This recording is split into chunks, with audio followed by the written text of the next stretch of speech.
Hello বন্ধুরা, কেমন আছো সবাই? আশা করি সবাই খুব ভালো আছো। আজকে আরেকটি আনকমন রান্নার রেসিপি শেয়ার করার জন্য তোমাদের মাঝে চলে এসেছি। আশা করি ভিডিওটি তোমাদের কাছে অনেক ভালো লাগবে। ভিডিওটি প্রথম থেকে শেষ পর্যন্ত দেখার অনুরোধ রইল। এটার নাম বন্যা গোটা, অনেকে বন্যা ফল বলে থাকো।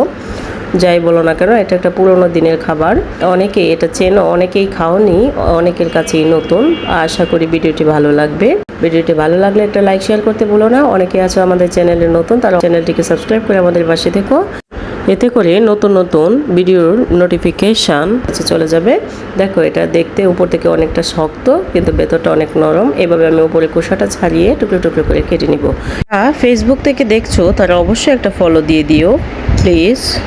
সবগুলি কাটা হয়ে গেলে আমি ব্লেন্ডার করে নিব। তোমরা চাইলে শিলনোড়াতেও বাটতে পারো।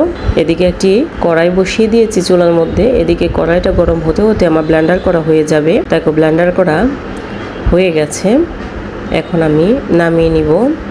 নামিয়ে নিয়ে এদিকে কড়াইটা গরম হয়ে গেছে, তেল দিয়ে দিব। দিয়ে চিংড়ি মাছ কুচিয়ে এর মধ্যে দিয়ে দিব।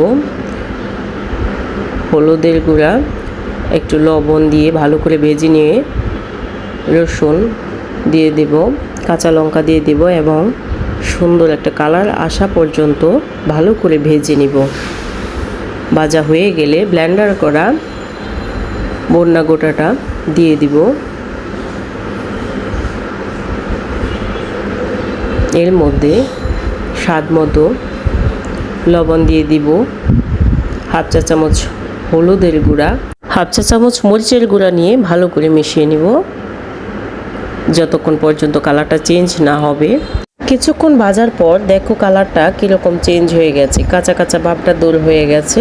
রান্নাটা প্রায় শেষ, আর একটু ভাজা ভাজা হলেই নামিয়ে নিব। বন্যা ফলের এই বাটাটা খেতে খুবই সুস্বাদু হয়েছে। গরম ভাতের সাথে খুবই অসাধারণ লেগেছে। আপনারাও একবার ট্রাই করে দেখবেন, খুবই ভালো লাগবে। এতক্ষণ ধরে ভিডিওটি দেখার জন্য সবাইকে অনেক অনেক ধন্যবাদ। সবাই অনেক ভালো থেকো, সুস্থ থেকো।